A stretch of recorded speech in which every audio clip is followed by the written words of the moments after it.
Bismillahirrahmanirrahim. Assalamualaikum warahmatullahi wabarakatuh. Perkenalkan, nama saya Muhammad Lutfi Hidayat. Saat ini saya sedang menjalani residensi di anestesiologi dan terapi intensif Rumah Sakit Hasan Sadikin di Universitas Padjadjaran, Bandung. Pada kesempatan ini, saya mencoba mempresentasikan poster yang saya bawakan dengan judul Trigeminocardiac Reflex During Neurosurgery, What Should We Do? Sebagai pendahuluan, seperti yang kita ketahui, refleks trigeminokardiak atau sering disebut TCR adalah refleks batang otak yang terkenal yang dapat menyebabkan timbulnya aktivitas parasimpatis, hipotensi secara tiba-tiba, apne, hipermotilitas lambung, selama stimulasi sentral atau perifer dari cabang-cabang nervus trigeminal tersebut terstimulus.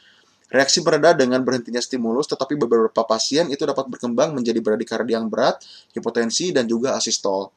Insidensi terjadinya TCR pada jenis operasi bedah saraf yang pertama paling tinggi adalah trigeminal dekompresi surgery, ini sebanyak 18%, di mana 1% berkembang menjadi asistol, lalu cerebropotin angle surgery, di mana 13% ini 2% yang berkembang menjadi asistol, lalu yang ketiga transphenoidal surgery 10%, dan juga skull base surgery 8%.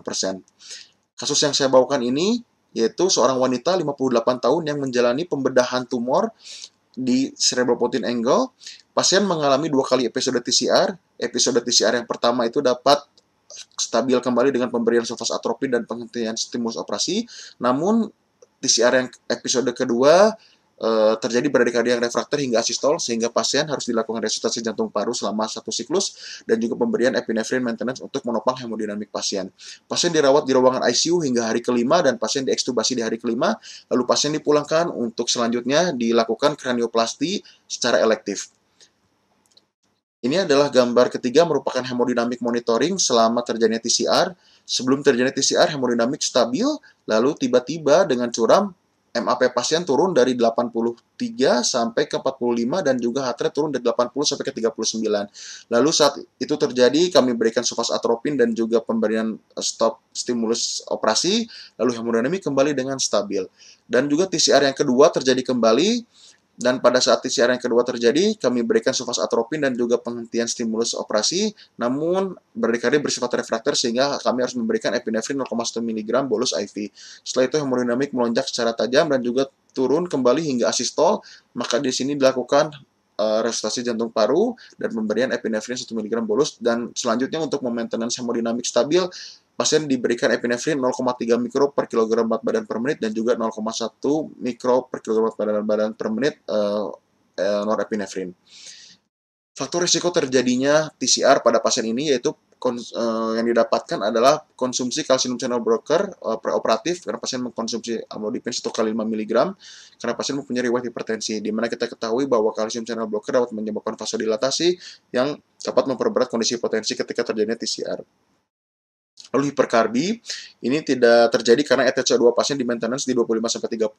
Setelah itu hipoksemia juga tidak terjadi, pasien dijaga saturasi di 98-99%. Lalu pada anak-anak juga sering terjadi, dan juga penggunaan opioid yang dosis besar dan juga opioid kuat seperti sufentanil dan alfentanil. Pada pasien ini hanya diberikan fentanil 200 mikro total dosisnya. Lalu juga konsumsi beta blocker preoperatif.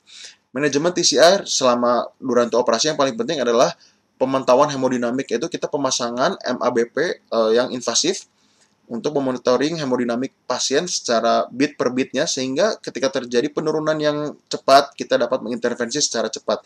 Jika terjadi trigeminocardiac reflex, ini hal yang pertama kita lakukan adalah stop semua prosedur pembedahan. Lalu setelah itu juga jika TCR itu berhenti, maka prosedur dapat dilakukan kembali. Namun jika persisten dan menyebabkan bradikardia atau hipotensi, bisa diberikan sulfasatropin 0,6 mg IV, bisa diberikan dosis yang sama. Namun jika tidak berespon juga bisa diberikan epinefrin 6 mikro IV bolus. Pada pasien ini diberikan 0,1 mg bolus IV dan selanjutnya di maintenance dengan 0,3 mikro per kilogram badan per menit dari epinefrin. Kesimpulannya adalah manajemen TCR ini membutuhkan intervensi yang sangat cepat, dan juga ini menjadi sangat penting bagi seorang anestesiologis dan seorang bedah saraf untuk mengetahuinya.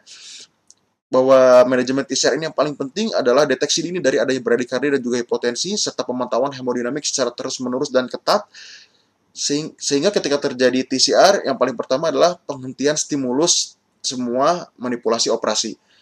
Lalu juga pemberian agen-agen fagolitik dan juga epinefrin dapat diberikan sesuai indikasi agar TCR tidak semakin buruk. Terima kasih, demikian poster yang saya sampaikan. Mudah-mudahan bermanfaat. Assalamualaikum warahmatullahi wabarakatuh.